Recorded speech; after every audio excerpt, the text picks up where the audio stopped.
Voltamos para o terceiro e último bloco do programa Polêmica. Estamos aqui com o Bispo de Campos, Dom Roberto. Dom Roberto, se o senhor pudesse, seria candidato a qual cargo político? Eu sou bispo, então não renunciaria a meu ministério por nada no mundo, porque Jesus me chamou. Agora, se eu fosse leigo, batizado, fiel, eu penso que primeiro seria um bom cidadão e votaria conscientemente. E, além do voto, fiscalizaria. E, além de fiscalizar, trataria de fazer o bem, porque às vezes a gente fiscaliza, mas não dá testemunho. Então, você seria mais um vereador do que um prefeito? Bom, sim. Hã? Pela minha forma de agir, eu gostaria mais de ser tribuno. E se o senhor pudesse hoje incluir 3 propostas, só 3, para uma candidatura a prefeito, independente de quem for, de situação, de oposição, quais são os 3 pontos que o senhor acha que Campos tem que atacar de forma contundente e de forma imediata? Bom, em Campos não sei, mas eu sei que o Papa em Santa Cruz da Sierra, com os movimentos populares, em ocasião da sua visita na Bolívia, disse os 3 T's: terra, trabalho e teto. Para toda pessoa humana isso é fundamental. Agora, em Campos, claro, digamos assim, uma gestão mais transparente, mais eficiente e, digamos, uma economia mais diversificada, porque isso vai ser o futuro de Campos. Não vamos ter os royalties sempre. Então, temos que fazer já atrair capitais, investimentos para diversificar a economia. Penso que são desafios já imediatos, né? Que, os royalties, lamentavelmente, vão... É uma verba finita, né? É uma verba finita. E mesmo por justiça generacional, nós temos que oportunizar que as próximas gerações já tenham uma vocação diferenciada, né? E Campos tem recursos humanos fantásticos. Sim, grandes homens, grandes profissionais. Exatamente, então. Ô bispo, a opinião do senhor na parte política é de muita importância porque é um líder dentro do nosso município. Eu tenho a oportunidade, digo que é uma oportunidade até dada por Deus, porque sem Deus a gente não consegue abrir nenhuma porta, sim, de visitar várias localidades do município pelo grupo num programa que eu tenho de rua. Claro. E venho observando algumas coisas que remetem a gente até à Idade Média. Conselheiro Josino, por exemplo, 27 quilômetros daqui, não tem água potável. Sim. Se o senhor for ali perto do Hospital Geral de Guarulhos, tem uma rua chamada Expedicionário, que o esgoto é a céu aberto. Saneamento básico está faltando. Total. Então, eu listei, inclusive, uma série de mais de 20 doenças que essas crianças e idosos podem vir ou estar sendo acometidos. De acordo. Qual é a visão que a igreja tem, que é de resgate, que é de preservação, que é de colocação da fé? Como embutir a fé ou trazer essas pessoas para a igreja, se os essenciais que eles têm, no mínimo de sobrevivência, é quase que zero? Não, como trabalhar isso? Nós temos 2 pastorais que estão... Uma já existe, foi criada o ano passado, Pastoral da Cidadania. Visa não só para esclarecer os cidadãos e os cristãos no momento do pleito eleitoral, mas ficar esperto em relação ao programa, discernimento do que pode ser possível fazer, não cair nessas promessas assim, que são fantasiosas e que são, evidentemente, estelionatárias, né, do político profissional. Então, essa pastoral visa, junto ao povo, trabalhar, digamos, uma nova cultura política. Mas também, na trilha da Laudato Si', encíclica do Papa sobre o cuidado do meio ambiente, agora, 2016, as igrejas do CONIC, Conselho Nacional de Igrejas Cristãs, vamos fazer uma campanha ecumênica sobre saneamento básico. É fundamental isso que o senhor tocou. Porque o saneamento básico prevê doenças, traz qualidade de vida. E a disputa pela água também, água potável, é fundamental. A gente vê, eu sempre sofro quando eu vejo o Rio Paraíba. Me dá uma agonia. E a Beira-Valão?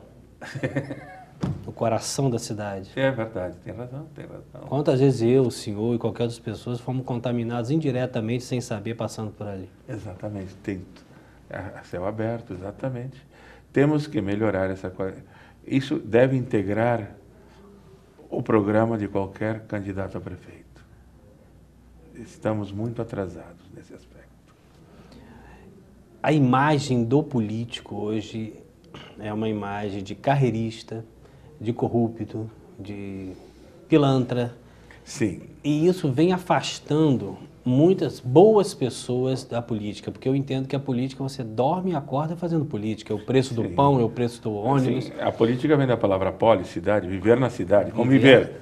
Conviver é fazer política. Como levar as boas pessoas intencionadas com o coletivo para disputar uma eleição sem que elas sejam, inclusive, consideradas a laranja podre daquele saco? Bom, primeiro é necessário aprovar essa reforma política sobre financiamento. 800 milhões custou a última campanha política. Desses 800 milhões, 90% eram empresas. Então, o senhor sabe que o financiamento de empresas distorce.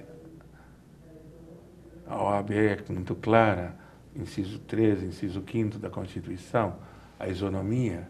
Você disse, bom, levar gente boa assim, mas se não tem dinheiro para a campanha, por melhor que seja, nunca vai chegar. O Supremo ontem decidiu que é inconstitucional as empresas financiarem a campanha. Exatamente. Esse é o caminho. Esse é o caminho.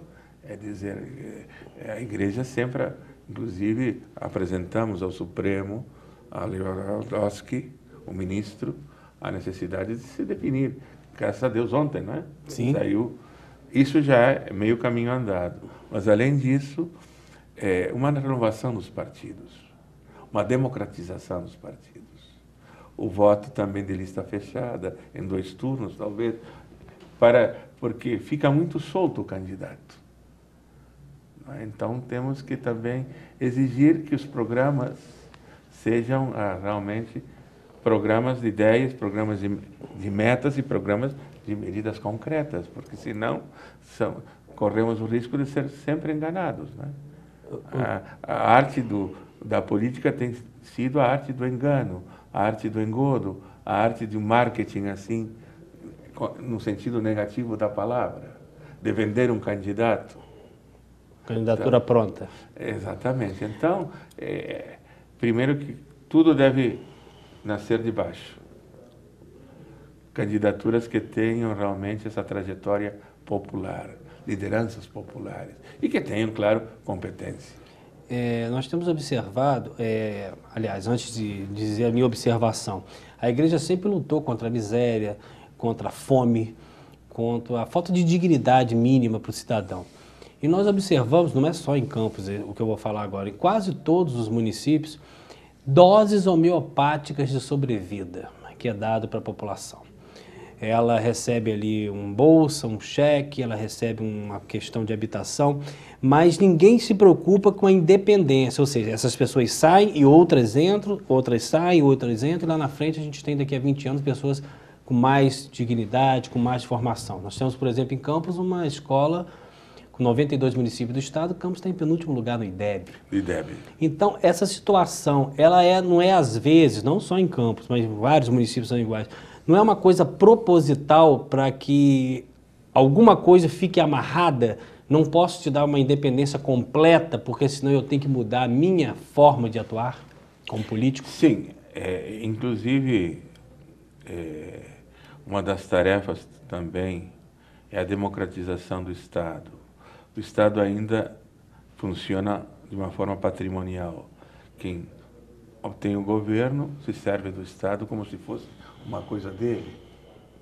Então, usa, nesse aspecto demagógico, dá coisas ao povo que lhe pertencem. A gente não pode dar direitos. Os direitos são do cidadão.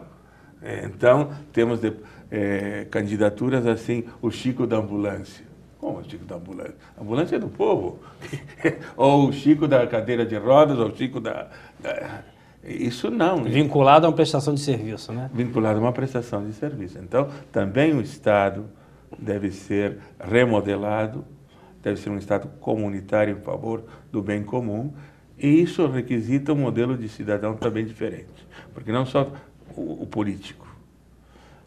Temos um cidadão gestor e fiscal. Não se conforma com votar ou vender o voto, que isso ainda é terrível, mas deve participar. Passar de uma democracia representativa para uma democracia mais participativa. Agora... Que o cidadão demanda, elege os representantes, mas depois cobra dos representantes. Onde é que estão as nossas demandas? Então, são 3 momentos, diz Henrique Dussel. O momento das demandas que vem da base, o momento da delegação e o momento da cobrança. O ótimo seria como acontece nos Estados Unidos, o recal. Não cumpriu? Fora. O senhor tocou na questão dos royalties e o município de Campos pegou um empréstimo no ano passado na faixa de 250 milhões, pagando aí na faixa de 50 milhões de juros, dinheiro nosso. Parcelamento esse que termina só em fevereiro do ano que vem. Pouca gente sabe disso, né? Pensa que já foi quitado. E nesse meio termo conseguiu uma aprovação na Câmara de pegar até 1 bilhão. Mas o próprio Joaquim Levy já está proibindo os municípios que já têm empréstimos que contraem novos empréstimos. Uma questão até de segurança. Mas o ponto que eu quero chegar, por que não só o atual governo, como os outros passados, não tentaram se tornar um pouco mais independentes com suas verbas próprias e ficaram a vida inteira pensando no royalties, sabendo que um dia isso acaba? Aquela história do urso, né? Na primavera ele guarda mantimento porque o inverno não pode sair. Exato. Por que acreditar em uma coisa que não é eterna sem investir no município? Hoje a gente fica aí com uma prefeitura inchada nas mãos de empréstimos. Não, o senhor tem toda a razão de equacionar o problema dessa forma. Mas eu ainda diria que outra das tarefas que deveriam vir pela frente, talvez com uma emenda constitucional, é viver o pacto federativo a partir do município. O município foi-lhe repassado tarefas, mas não foi aumentado as verbas. Sim. Então aí há uma desarmonia. Não, a saúde é com o município, isso é com o município. Bom, falta aí. Mas e as verbas, onde é que estão? Tem que aumentar as verbas. A União Federal leva muito de nós. E o Estado. Então, não é proporcional. Uma democracia se constrói de baixo para cima, subsidiariamente. Porque o grande problema da nossa democracia é o controle dos recursos. A decisão sobre os recursos. Ora, tudo bem. Brasília é central. O cidadão aqui não vai controlar o que acontece em Brasília. E é isso que, lamentavelmente, a classe dirigente aproveita. Lá no Congresso é um trem da alegria. Queriam votar, o Eduardo Cunha queria colocar assim que os deputados só podem ir para a Europa em primeira classe executiva. Por quê? Por quê? Coisas que afrontam o povo. Benesses que afrontam o povo. E o enxugamento da máquina. Por que eu estou falando isso? Nós temos em Campos hoje, seguramente, ainda 1.800 cargos de confiança, pessoas que não são concursadas. Ganhando aí, vamos dizer, salário de 5, 6 mil. O empresário da iniciativa privada, se quiser manter 5 funcionários a 6 mil, ele vai ter que ter um encargo, talvez não consiga fazer isso. Então é mais confortável você ser um cargo de confiança da prefeitura do que você ingressar tendo uma carreira na iniciativa privada. Como, na opinião do senhor, enxugar essa máquina administrativa com concursados e incentivar a iniciativa privada? Campos hoje não tem emprego. De novembro para cá foram 8 mil demitidos só de terceirizados. Não, o senhor também... nós temos que incentivar as carreiras de Estado. Não podemos, os CCs realmente viciam a máquina, enchem a máquina, e isso se dá também com uma corruptela da política, que se chama o leiloamento do Estado, quando uma coalição sobe ao poder, já seja no município, já seja no Estado, a União Federal. Então aí o número de CCs extraordinário. Evidentemente que isso não é republicano, isso depõe contra o Estado. Porque quem controla os CCs? Não, é gente que quer simplesmente salário. E muitas vezes até a serviço dos partidos, porque muitos partidos descontam. Dizem que nós ficamos com 20%, 30%. Mas isso é um absurdo. Isso depõe contra a cidadania. A quantidade de partidos, na opinião do senhor, atrapalha também? Nos Estados Unidos, por exemplo, nós temos 2 e ainda temos algumas candidaturas independentes e tal. Embora que esses partidos são tipo guarda-chuva, né? Tem muitas correntes.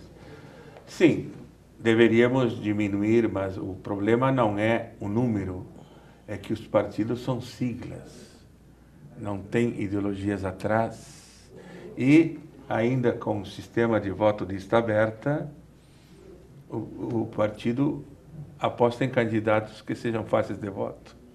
Então, a unidade desse partido simplesmente são caciques. Vota-se na pessoa e não na diretriz partidária? Exatamente. E não existe fidelidade partidária. É uma espécie de adultério permanente.